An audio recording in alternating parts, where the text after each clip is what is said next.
Hoy vamos a trabajar sobre métodos no experimentales. En nuestra clase de evaluación de impacto hoy vamos a estudiar particularmente el método de emparejamiento. Algunas de las características de los estudios no experimentales son las siguientes. En primer lugar, los datos no provienen de una asignación aleatoria al programa. A diferencia de otros métodos que utilizan una exogeneidad, digamos, como generada por una lotería o la asignación aleatoria generada por un hecho fortuito, en este caso nuestros datos no provienen de una asignación ni parcial ni totalmente aleatoria. Eso va a implicar que requerimos unos supuestos de identificación diferentes que permitan claramente resolver el problema de sesgo de selección. Recuerden que nuestro, digamos, propósito durante todo el curso de evaluación de impacto es poder identificar el efecto causal de los programas y eso requiere resolver todos los problemas de endogeneidad. El estudio no experimental, entonces, tiene como método que vamos a analizar hoy el de emparejamiento.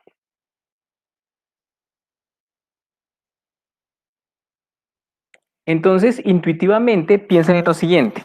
El método de emparejamiento permite encontrar para cada individuo en el programa, es decir, cada individuo tratado, otro idéntico, excepto que no participó del programa.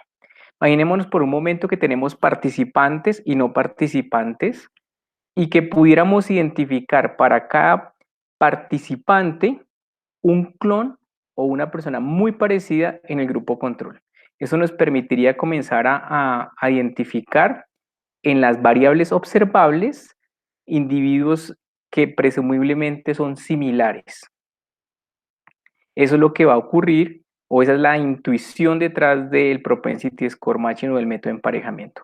Y es que vamos a poder encontrar dentro de los no participantes personas muy parecidas a los participantes.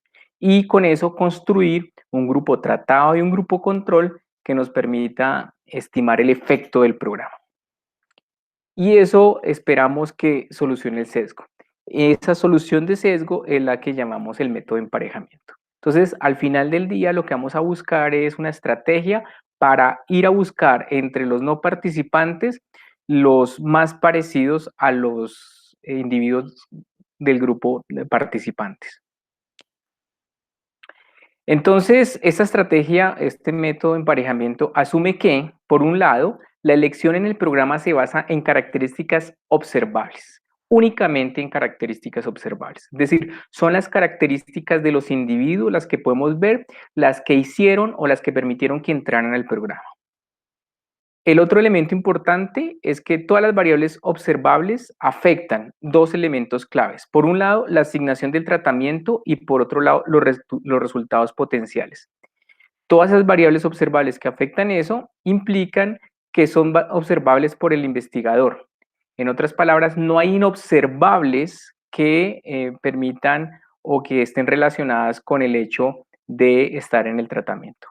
¿Eso qué implicaciones tiene? Pues va a tener una implicación fuerte y es que, como ya sabemos, no todas las personas son iguales en las variables inobservables. Aquí estamos suponiendo que en inobservables las personas o los individuos son iguales. Eso es un supuesto bastante fuerte. Otro elemento clave es que esto significa, o es la consecuencia de ese supuesto, es lo que vamos a llamar independencia condicional, que básicamente consiste en lo siguiente. Y 0 y Y1, es decir, la variable resultado de los individuos es ortogonal al tratamiento, dado los observables. En otras palabras, si yo restringo el tratamiento a los observables, entonces las variables resultados son ortogonales a D. Eso es un supuesto que nuevamente digo es fuerte. ¿Y esto qué implica? Implica que la participación no está determinada por variables no observadas, sino que se atribuyen exclusivamente a variables observables del individuo. Por ejemplo, el género de la madre, el nivel socioeconómico de las personas, todas estas variables que son observables son, en este modelo, las que se supone tienen relación directa con estar en el programa. ¿Esto también qué significa? Pues que es un supuesto muy fuerte y si se viola este supuesto, que es el supuesto, uno de los supuestos más fuertes de este modelo, puede incurrirse en estimaciones sesgadas del emparejamiento. Entonces, en el método que vamos a denominar Propensity Score Matching o método de emparejamiento, vamos a tener dos grandes etapas que constituyen este modelo. Por un lado, hay que estimar la probabilidad de participar del programa, que es lo que vamos a llamar el Propensity Score. ¿Esto qué significa? Vamos a tratar de encontrar un número que nos resuma las características de la persona y esas características relacionadas con estar en el programa. Entonces, esa es la primera parte, la primera etapa. Y la segunda es teniendo estos puntajes de las personas que lo que hacen al final del día es resumir las características de los individuos que hacen que entren en el programa, vamos a tomar con ese puntaje y emparejar a cada uno de los individuos más parecidos posibles con base en ese puntaje. Lo podríamos hacer con las características, claro, pero es más complejo y por eso lo que se hace es no hacer el emparejamiento con cada una de las características de los individuos, sino con un puntaje total, que es lo que vamos a llamar la probabilidad de participar. Teniendo esto presente, entonces vamos a hablar primero del Propensity Score. Entonces, el Propensity Score, que es la primera parte de este modelo, tiene varias características. En primer lugar, la implementación del estimador puede resultar complejo cuando utilizamos cada una de las características de los individuos. En otras palabras, cuando utilizamos el vector de variables observables X, que puede tener una dimensión enorme, ¿cierto? La edad, el género, el nivel socioeconómico, el número de hermanos del hogar, etcétera. O si estamos hablando, por ejemplo, de municipios, entonces el nivel socioeconómico promedio del municipio, el índice de necesidades insatisfechas, la población, la altitud, etc. Es decir, hay una gran cantidad de variables que uno podría tener en cuenta para tratar de emparejar el grupo tratado y control. Entonces uno pensaría que en esas variables observables, si uno las toma una por una, podría ser un buen emparejamiento. Sin embargo, esa dimensionalidad es muy grande.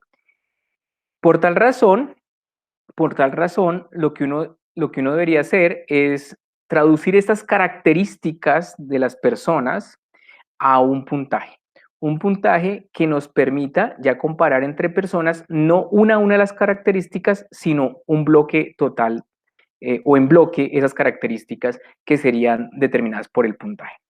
Entonces, entonces uno debería pensar en emparejar los individuos con base en, por un lado, la probabilidad de que la persona participe en el programa. Entonces, este caso es la probabilidad de que desea uno sujeto a las variables observables. A esto es lo que le vamos a llamar la probabilidad de participación del programa o el propensity score.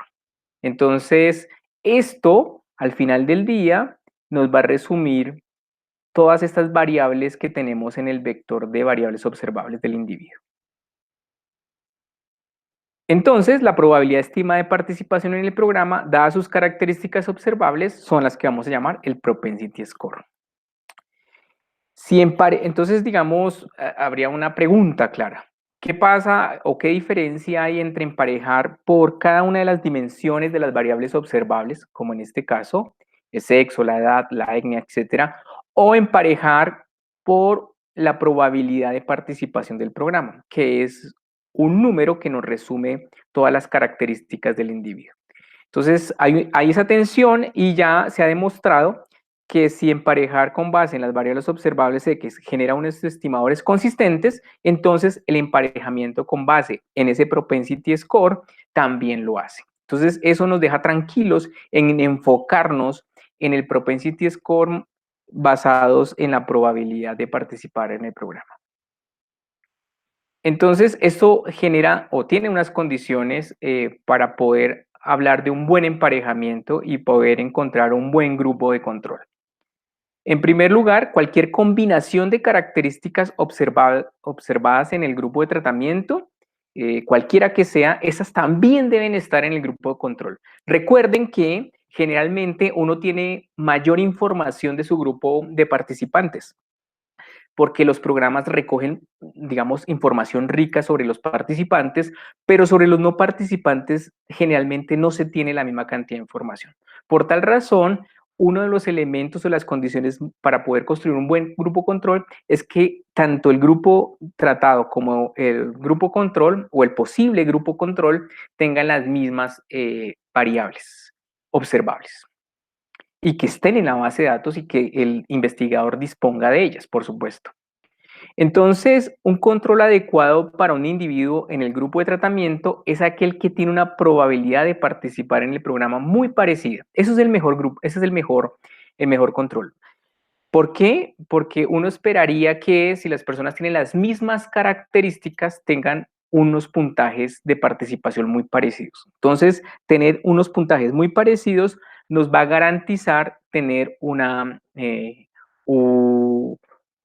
control lo más cercano posible.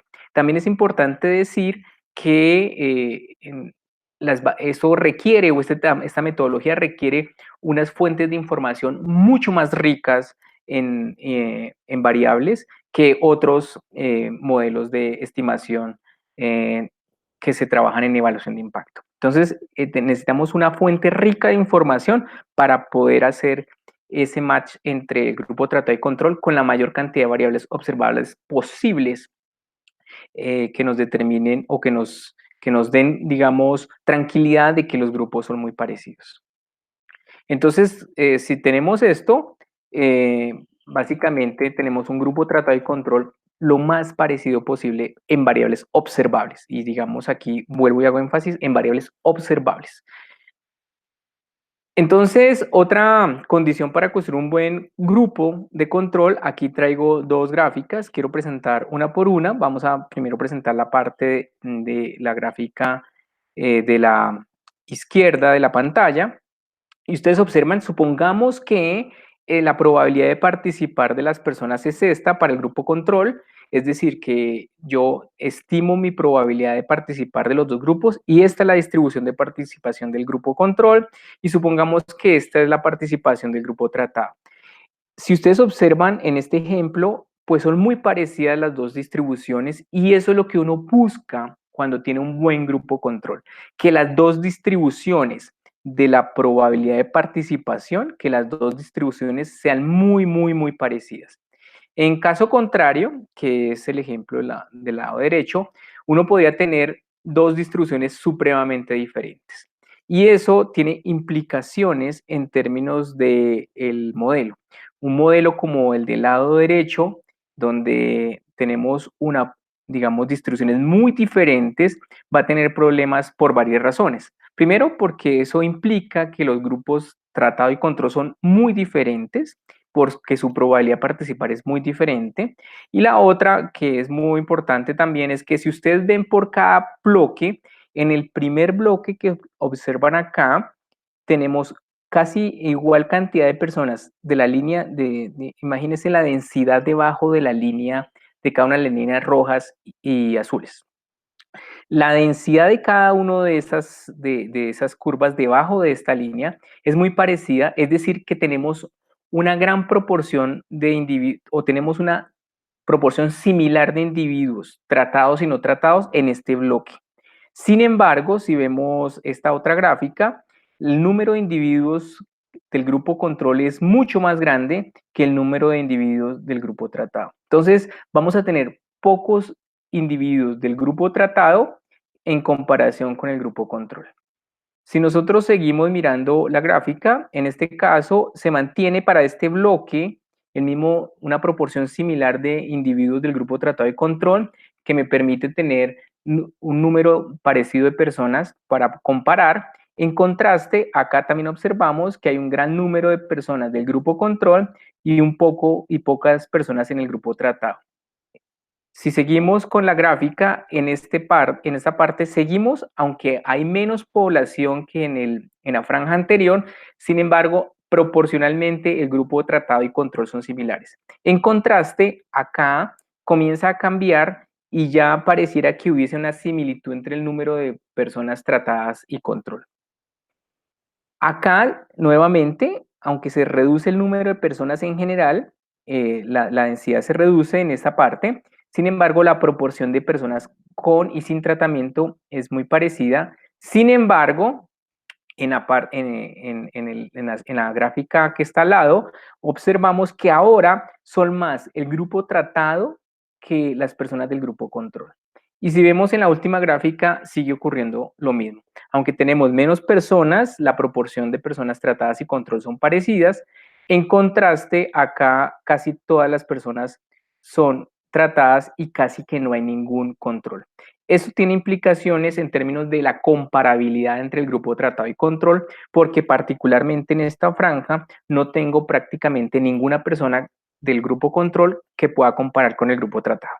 Entonces, de alguna manera, esta gráfica nos deja un mensaje importante, y es que la distribución de la probabilidad de participar debe ser lo más parecida posible entre el grupo tratado y control, para que en cada franja de probabilidad o en cada bloque de probabilidad tengamos tanto personas tratadas como control que nos permitan hacer esta comparación o nos permitan emplear este método. Entonces, eso es muy importante. El otro elemento importante es lo que vamos a denominar el soporte común. Básicamente, la condición anterior implica que el emparejamiento por probabilidad de participar solo se puede calcular sobre la región del soporte común. Entonces, intuitivamente, imaginémonos esta gráfica que está acá, donde tengo el grupo control y donde tengo el grupo tratado. Existen en esta región partes en las cuales no existe sino solamente observaciones del grupo control, en este caso particular, y acá solamente tengo observaciones del grupo tratado. En ese caso, esta parte de acá, no hay y esta parte de acá, las que están señaladas, son regiones en las cuales solo tengo uno de los dos grupos, o el de control o el de tratado. Y eso es problemático porque entonces no tendría en esas regiones el otro grupo o la contraparte para compararlos. En ese sentido, lo que hay que hacer es restringir la muestra solamente a los que están en la región donde hay tanto tratados como control. En ese caso, esta región que está acá es la que vamos a llamar la región de soporte común. Eso tiene una consecuencia, y es que la condición de soporte común implica que la probabilidad de que dé sea 1 y dado las observables va a ser un valor entre 0 y 1. No va a llegar a 0 y tampoco va a llegar a 1. En ese sentido, eso es lo que vamos a llamar el soporte común. El individuo con el mismo vector de variables X tiene probabilidades positivas de ser tanto participante como no participante en el programa. Eso es, digamos, lo que nos permite este soporte común. Entonces vamos a restringir la muestra al soporte común para tener, digamos, comparabilidad entre los dos grupos. Eso es un elemento clave. El otro elemento clave es ya el estimador de Propensity Score Matching. Entonces, el estimador de Propensity Score Matching, asumiendo que se cumplen dos condiciones importantes: una, la independencia condicional, que ya vimos, y dos, el soporte común. Bajo esas condiciones, entonces el estimador del efecto promedio del programa sobre los tratados de nuestro modelo Propensity Score Matching estará dado por esta función, que básicamente, ¿qué nos dice? Nos dice lo siguiente: que el estimador de Propensity Score Matching, ATT, que es el promedio el efecto promedio del tratamiento sobre los tratados, va a ser igual al promedio entre el grupo tratado y grupo control, sujeto a la probabilidad de participar del programa, que es lo que está acá, y adicional a eso, ponderado por la probabilidad de participación del programa. En otras palabras, si ustedes observan esta ecuación es muy similar a la que se utiliza cuando hacemos aleatorización. Sin embargo, aquí hay una diferencia sustancial, y es que estamos condicionando a la probabilidad de participar del programa, y el promedio es un promedio ponderado o se pondera con relación a la probabilidad de participar del programa. Entonces, ese es, digamos, nuestro estimador. Es al final del día las diferencias de medias del grupo tratado, del grupo control, pero con un elemento nuevo y es la probabilidad de participar en el programa que se estima con las variables observables. Entonces, eso es supremamente clave. Condiciones sobre los datos que vamos a utilizar. Entonces, en términos de datos para que el Propensity Score Matching funcione, deben tenerse dos elementos, digamos, eh, claves. Debe contener la información de las variables independientes relevantes. Y segundo, la evidencia preliminar debe indicar que no hay mucha diferencia entre los grupos en términos de las variables observables. De lo contrario, pues, digamos, tendríamos evidencia de que también puede ser esos grupos tener diferencias en las variables no observables. Eso es supremamente clave en términos de las condiciones que uno espera los datos. Uno esperaría que el grupo tratado y control sean muy similares a pesar de que unos recibieron tratamiento y otros no en los observables, y si eso más o menos se tiene y podemos, digamos, garantizar eso, el Propensity Score Matching nos permite de alguna manera tener unos mejores posibilidades de que nuestros lectores nos crean que esto nos va a resolver el sesgo derivado de los problemas de endogeneidad. Entonces, este Propensity Score Matching va a tener como un algoritmo o unos pasos a seguir. Ese algoritmo, esos pasos a seguir, son los que el investigador debe procurar hacer para poder tener, digamos, al final del día unas buenas estimaciones. Entonces, tiene 7 pasos. Estimar la probabilidad de participar en el programa, que ya dimos unas ideas de por qué era importante hacerlo a través del Propensity Score y no utilizar variables, digamos, características individuales o el vector de características individuales de las personas, utilizando tanto el grupo de tratamiento como el control. Luego de que estimemos la probabilidad de participar del programa, vamos a estimar la probabilidad de participación predicha para cada individuo. Es decir, corremos el modelo de probabilidad de participación del programa y luego le calculamos a cada persona la probabilidad predicha de participar en el programa. El tercero es restringir la muestra de soporte común, que ya explicamos por qué eso es importante. El cuarto es seleccionar el algoritmo de emparejamiento, que hay muchos algoritmos de emparejamiento. Eso cada vez se vuelve más sofisticado, entonces podemos, la recomendación es hacer o plantear varios para que el lector vea que es robusto a diferentes emparejamientos el resultado.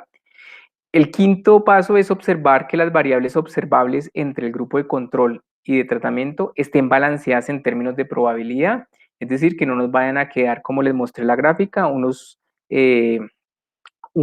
lugares de la gráfica con muchas personas del grupo tratado y con pocas del grupo control o al revés. El 6 es calcular el impacto del programa y luego finalmente calcular los errores estándar y los intervalos de confianza. Eso es, digamos, lo que el investigador debe procurar hacer para implementar el Propensity Score Matching. Entonces, arranquemos con los dos primeros puntos. Vamos a hablar de algunos elementos claves de qué significa la probabilidad de participar en el programa y cómo se estima eso. Entonces, estimación de la probabilidad de participación del programa.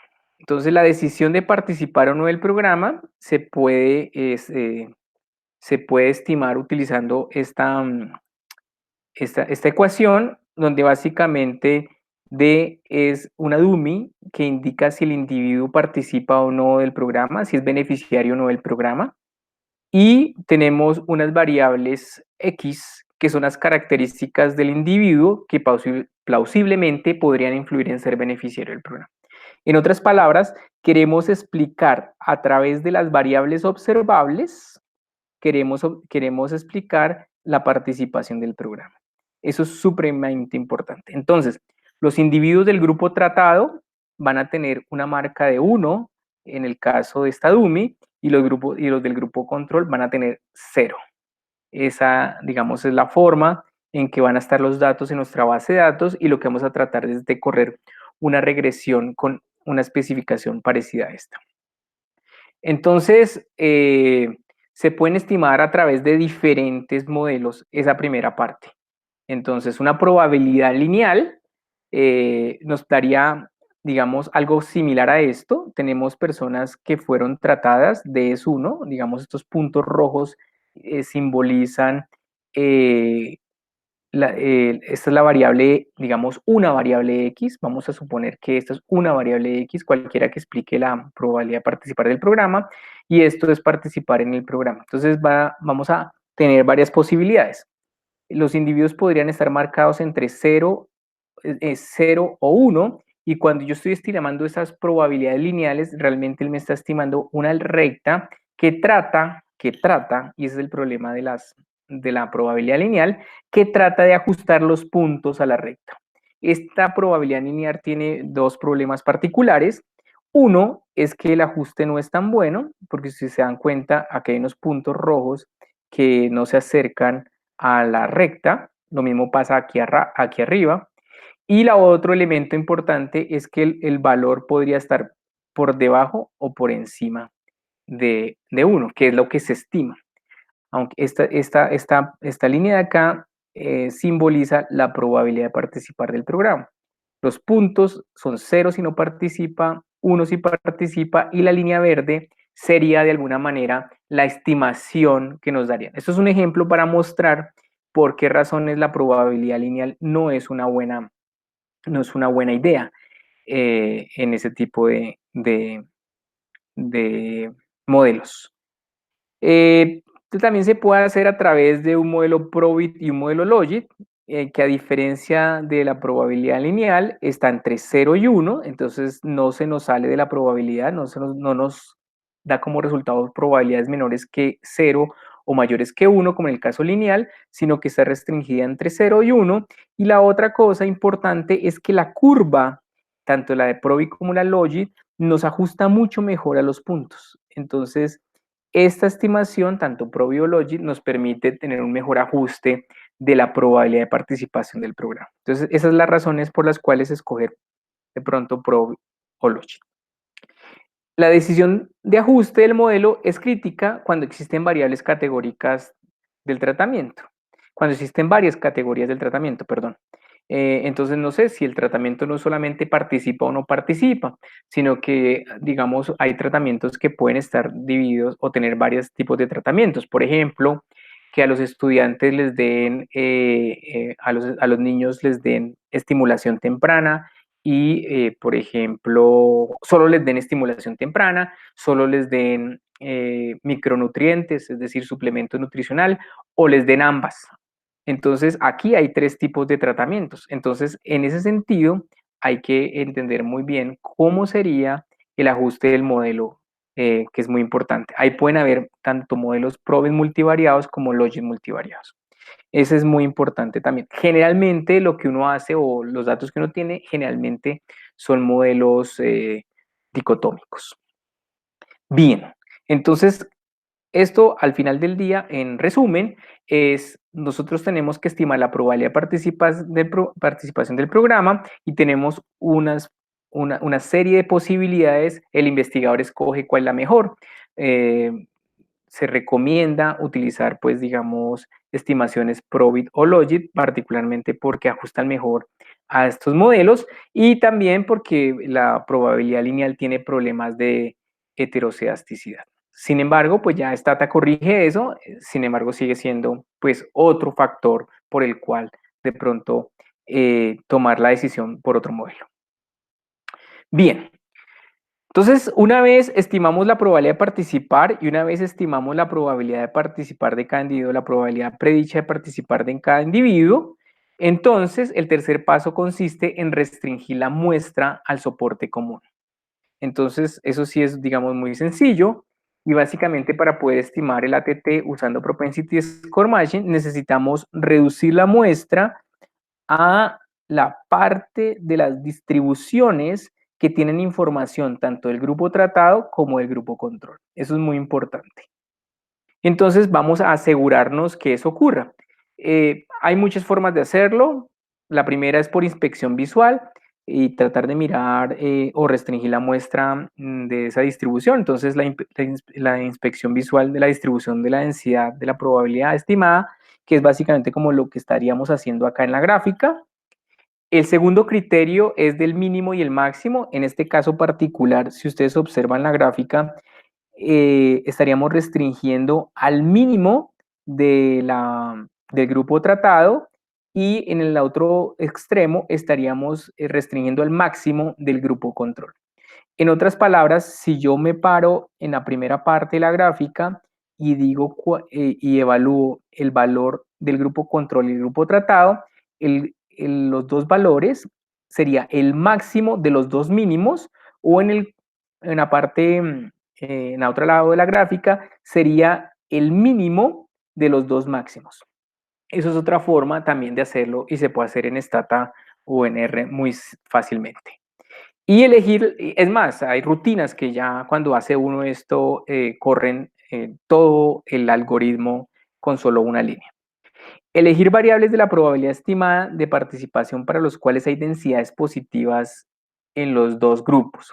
Ese tercer punto es clave. Esta gráfica no nos permite ver bien eso, pero con un ejemplo que vamos a ver más adelante, esto va a quedar supremamente claro. Es decir, si la gráfica tuviera una forma diferente a esta y que bajara mucho y luego volviera a subir, entonces eso podría hacer que en esos lugares de la gráfica no se tuviera que descartar en el soporte común. Pero nuevamente eso lo vamos a ver con más detalle en un ejemplo particular. Bien, entonces, retomando. Bueno, entonces para un ejemplo particular de soporte común. Entonces, supongamos este ejemplo de canastas que está en el libro de Raquel y Jimena. Tenemos 10 familias del grupo tratamiento y 10 familias del grupo control, como se ven acá. Estas son las 10 observaciones. Este es el valor, la probabilidad estimada de participar del programa y del grupo tratado y del grupo control. Y lo que queremos ver es cómo se visualiza el soporte común. Entonces, observen que 0,77 es el valor máximo de la probabilidad estimada del grupo control. Y ese 0,77 es la observación número 7 del grupo tratamiento. En otras palabras, hay 3 observaciones que exceden el máximo del grupo control que están dentro del tratamiento. Entonces, esas 3 observaciones tendremos que sacarlas de la muestra. Por su parte, del grupo tratamiento, 0,40 es el valor más pequeño y ese valor más pequeño del grupo tratamiento coincide con la cuarta observación del grupo control. En otras palabras, las 3 observaciones antes de 0,42 habría que descartarlas de la muestra porque son más pequeñas que el mínimo del grupo de tratamiento. En ese sentido, nuestra zona de soporte común es por ahora esta que estaría entre 0,40, que es del grupo de tratamiento, y entre 0,77, que coincide para el grupo de tratamiento y control. No necesariamente tienen que coincidir, en este caso, en este ejemplo coincide. Sin embargo, aquí hay que hacer una observación adicional.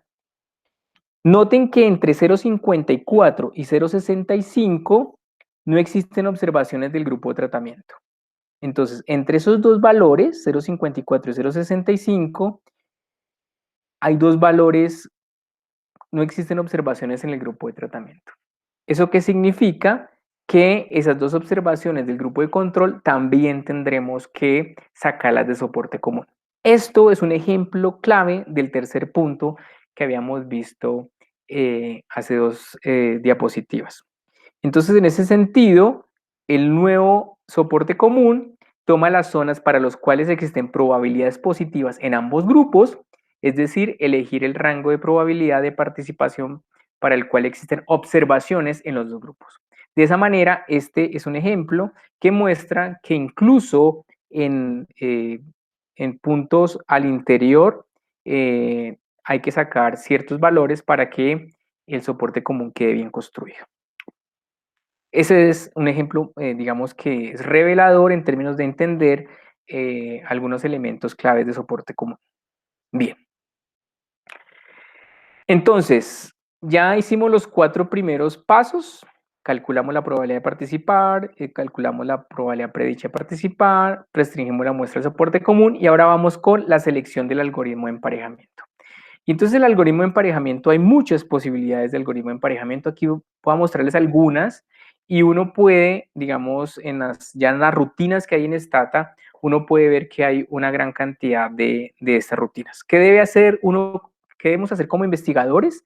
Es correr varios modelos con diferentes emparejamientos para mostrar o dar evidencia al lector de que nuestras estimaciones son robustas a esos emparejamientos.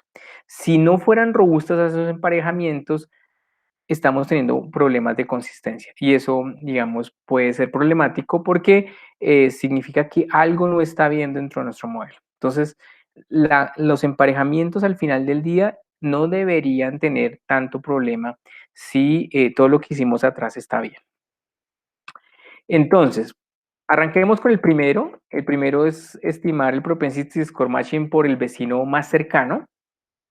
¿En qué consiste? Pues la intuición es que cada uno de los grupos, cada uno elemento del grupo tratado tenga uno o varios individuos lo más cercano posible en términos de probabilidad de participar del programa y son esos grupos más cercanos los que vamos a comparar. Entonces, esta fórmula que aparece acá realmente es un conjunto y lo que simboliza al final del día es el conjunto para el grupo, para el individuo I que es tratado, es el conjunto de los individuos J que pertenecen al conjunto de los no tratados, tal que el argumento que minimiza la probabilidad de cada individuo I y sus vecinos J es la menor. En otras palabras, estoy metiendo dentro de este conjunto todos los posibles candidatos controles al individuo I. Entonces, este es el individuo I y estos son todos los individuos J controles que voy a comparar contra I. ¿Y cómo escojo estos? Pues los que tengan las probabilidades más cercanas al individuo I. Los J más cercanos al individuo I. Yo puedo escoger uno, el más cercano, puedo escoger los dos más cercanos, los tres más cercanos, etcétera, etcétera, etcétera. Entonces, dependiendo de cuántos más cercanos escoja, cada individuo I va a tener uno, dos, tres o cuatro, etcétera, vecinos más cercanos. Entonces, usando el estimador de emparejamiento por vecinos más cercanos, tenemos que nuestro estimador de propensity score matching, nuestro estimador del propensity score matching por vecinos más cercanos, es igual a ¿qué? Al promedio. Entonces lo que vamos a hacer es el promedio de la variable resultado del individuo I que fue tratado, la variable de resultado del individuo I que fue tratado, menos el promedio del conjunto de los individuos que no fueron tratados, pero que son vecinos del individuo I. Entonces, de alguna manera, lo que hago es ir restando cada uno el valor Y del individuo tratado contra el conjunto, con cada uno de los individuos del conjunto control. Entonces, al final del día, estoy comparando a cada individuo I con su contraparte que fue escogido por ser el más cercano. Eso es básicamente lo que estoy haciendo. Entonces, cuando promedio todos esas diferencias, encuentro el efecto del programa. En otras palabras, estoy restando uno a uno cada uno de los valores del grupo tratado y de los vecinos del grupo control.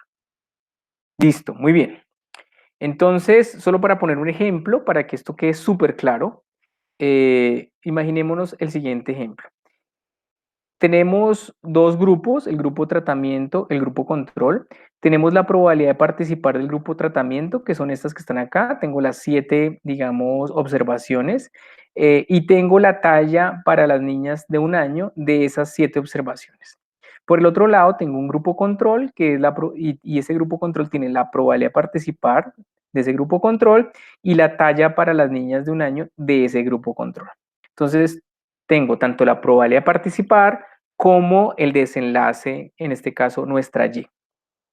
En ese sentido, lo que hay que hacer con el emparejamiento de vecinos más cercanos es mirar la probabilidad de cada uno de los individuos del grupo de tratamiento. Por ejemplo, en este caso, 0,40 es la probabilidad de participación de la primera observación del grupo de tratamiento.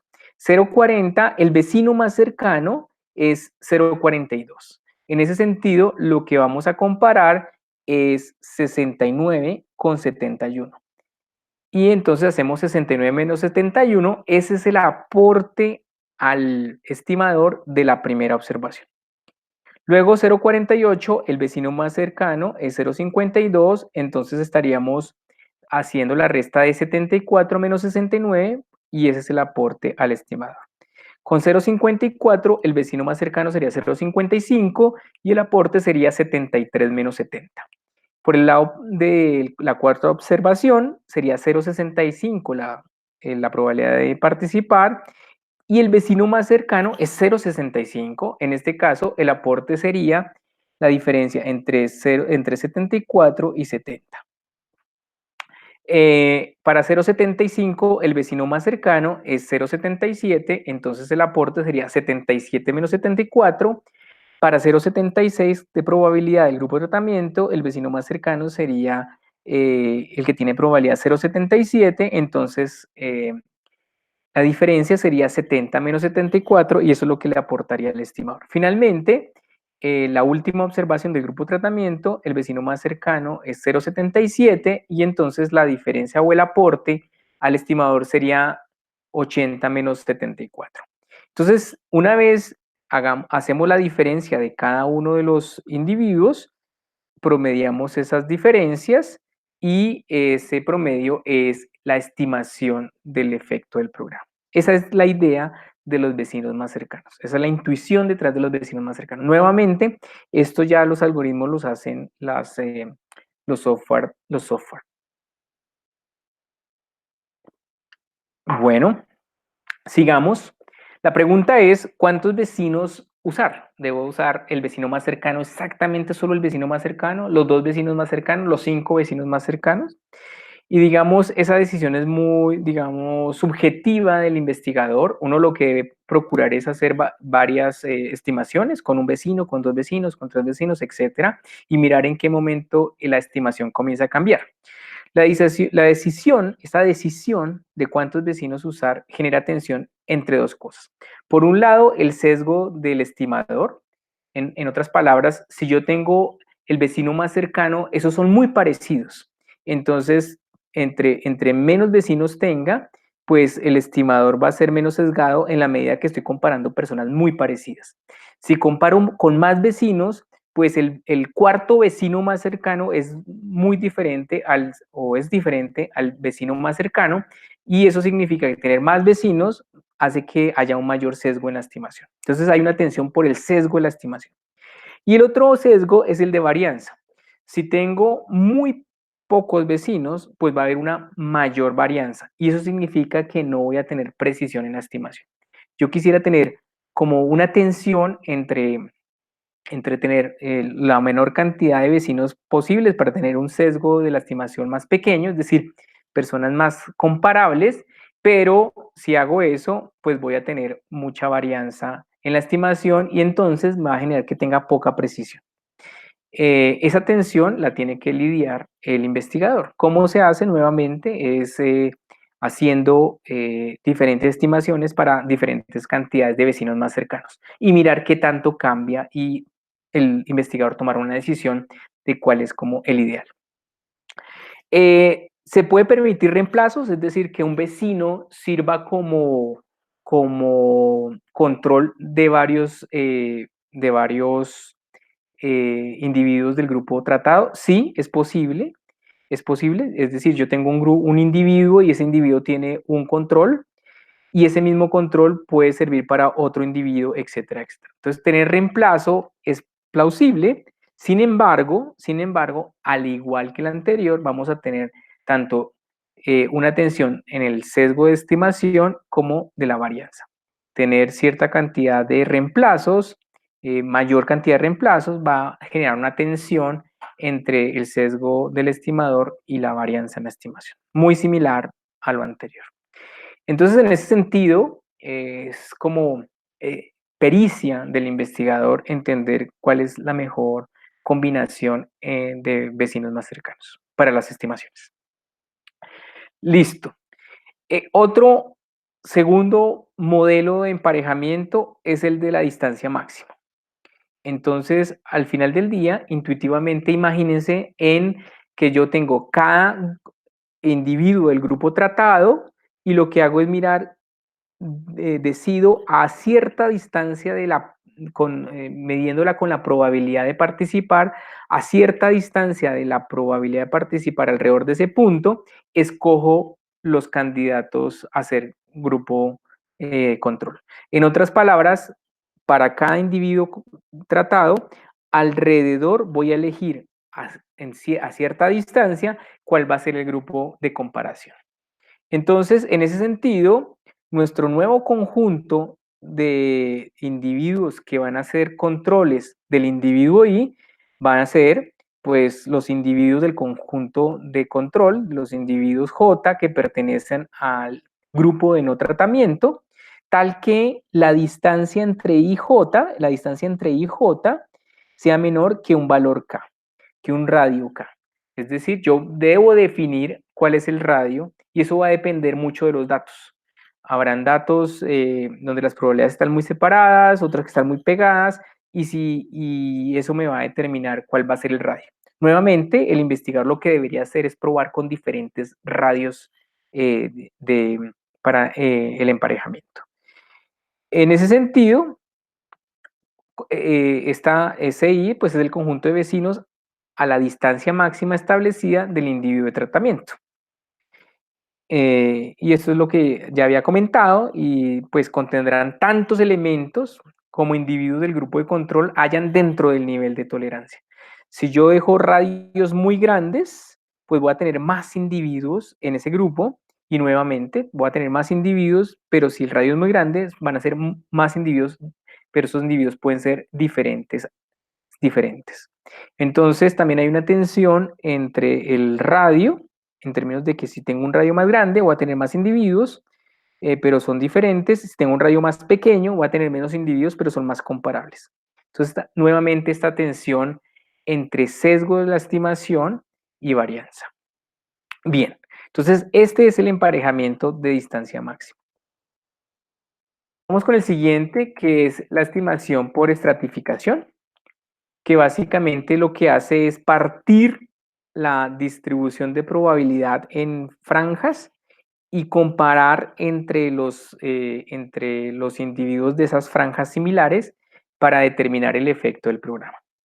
Entonces, al final del día, lo que hacemos es partir en cierta cantidad esa probabilidad y en cada uno de ellos estimar el promedio de la variable resultado del grupo tratado menos el promedio de la variable resultado del grupo control de esa parte de la distribución de probabilidad que se dividió.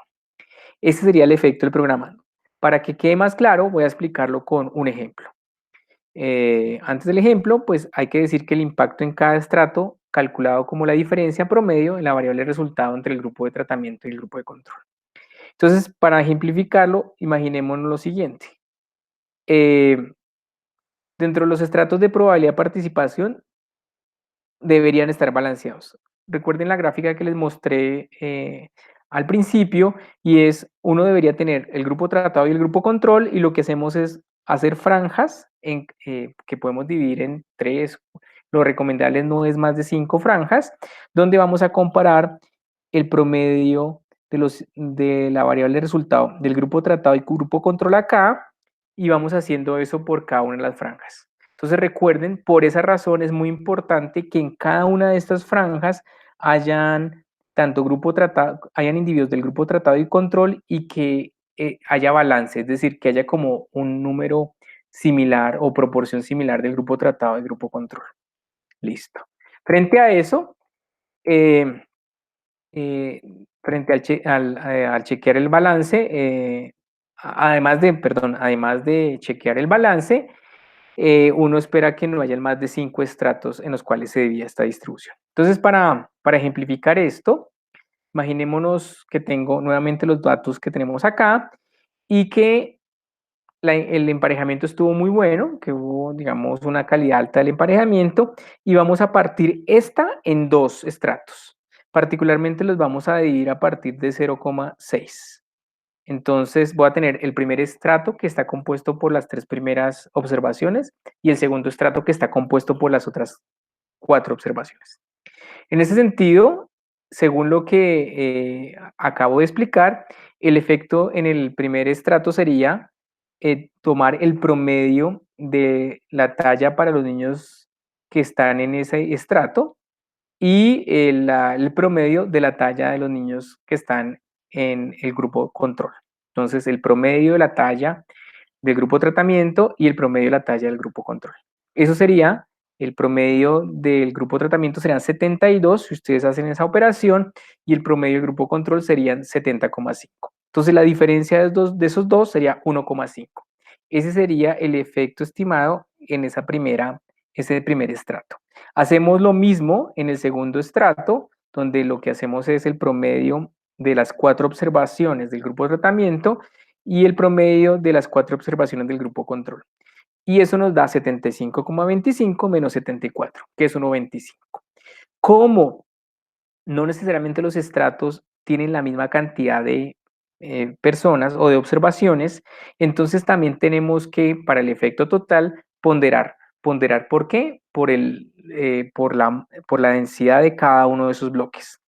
Entonces, el promedio, el efecto del tratamiento va a ser el promedio ponderado de los bloques. En particular, tendríamos 1,5, que fue el efecto del primer bloque, por 3 séptimos, que son 3 de las 7 observaciones. Entonces, el ponderador va a depender de la cantidad de personas o individuos que se ponderaron, que están participando en la primera, en el primer promedio, más el valor que encontramos del segundo estrato ponderado por el número de personas de ese segundo estrato.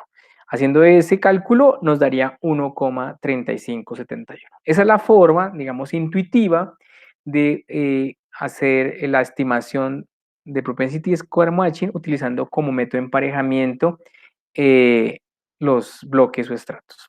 Bien, entonces creo que con eso queda supremamente claro este modelo. Y hay otros modelos, como por ejemplo el estimador por kernel y regresión lineal local, que básicamente la intuición es tratar de emparejar a cada uno de los individuos del grupo de tratamiento con un promedio ponderado de todos los demás del grupo control, donde el ponderador es más grande para los que están más cercanos y a medida que va pasando, a medida que voy comparando con un individuo que esté más lejos en términos de probabilidad, le voy poniendo un ponderador que haga que ese valor sea más chiquito. ¿Eso cómo se ve acá? Entonces, el estimador de Propensity Score Matching utilizando kernel, básicamente es el promedio donde cada individuo, el efecto, la variable de resultado de cada individuo, dado que fue tratado, se resta con una ponderación del grupo tratado, donde W es el ponderador. En otras palabras, observen que aquí cada uno de los individuos y va a tener o se va a comparar con todos los individuos del grupo control y simplemente la diferencia es que se va a ponderar esa participación de cada uno de estos individuos, Y esa ponderación, pues lo que va a hacer es que los primeros individuos pesen bastante, los que están más cerca pesen más y a medida que se van alejando del individuo Y, pues van a pesar menos. Esa es la idea de este tipo de estimaciones. WI, pues como lo dije, es el ponderador que puede ser un ponderador que tiene una función detrás kernel. Entonces, esos 4 digamos, métodos de emparejamiento resumen de alguna manera los métodos de emparejamiento que existen. El kernel pues tiene muchísimos sabores porque pueden ser diferentes tipos de kernel, pueden ser kernel triangular, kernel normal, etcétera. Entonces eso también, digamos, la invitación es a que se exploren diferentes resultados para que ustedes le den al lector diferentes modelos, diferentes modelos. Bien. Eh, entonces, frente al tema del algoritmo de emparejamiento, hay algo que decir que es muy importante y es, estos algoritmos pueden hacerse en muestras muy grandes o muestras muy pequeñas. En muestras grandes, cuando tengo cientos o miles de observaciones, ¿cierto? Por ejemplo, los niños de los colegios pueden ser inclusive millones, pero también pueden ser muestras muy pequeñas, como por ejemplo municipios, que en Colombia son 1000 y pico, 1200, o pueden ser países. Entonces, digamos, en el algoritmo de emparejamiento hay que tener en cuenta este elemento del tamaño de la muestra. Entonces, si tengo muestras grandes, asintóticamente todos los algoritmos de emparejamiento deben generar los mismos resultados. Eso es súper importante en los algoritmos de emparejamiento. En contraste, con muestras pequeñas, la selección del algoritmo puede afectar el resultado.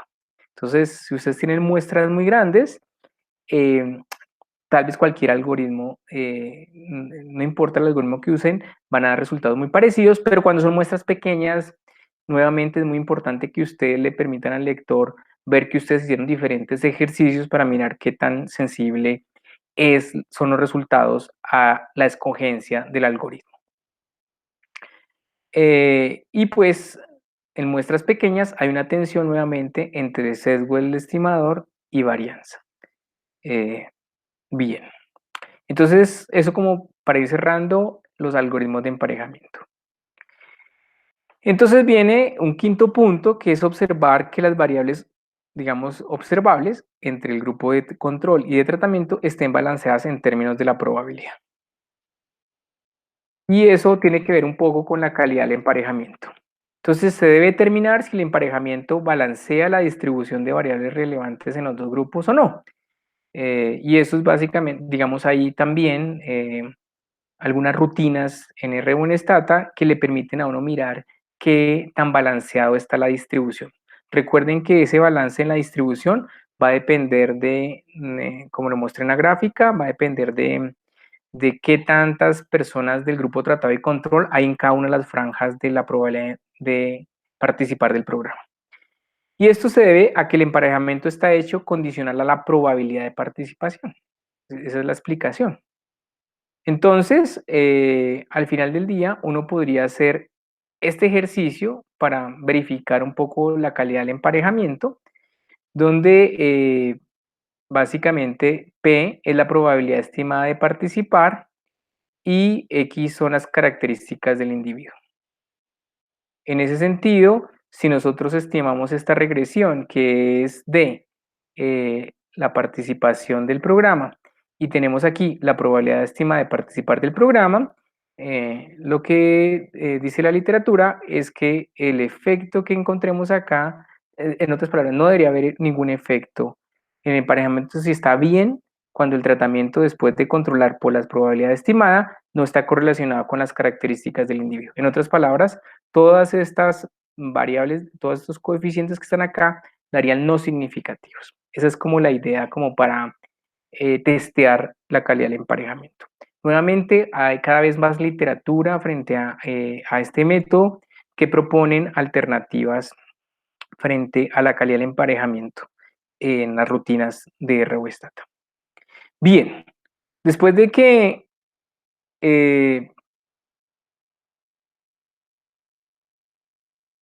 después de esto, entonces calculamos el impacto del programa, que básicamente ya lo hemos dicho, y luego calcular los errores estándar y los intervalos de confianza.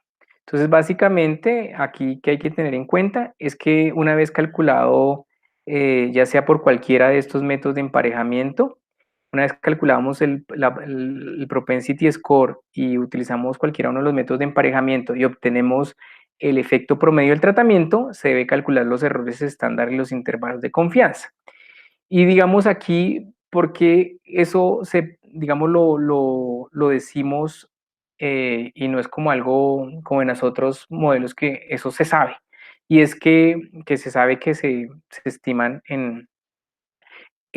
con las rutinas.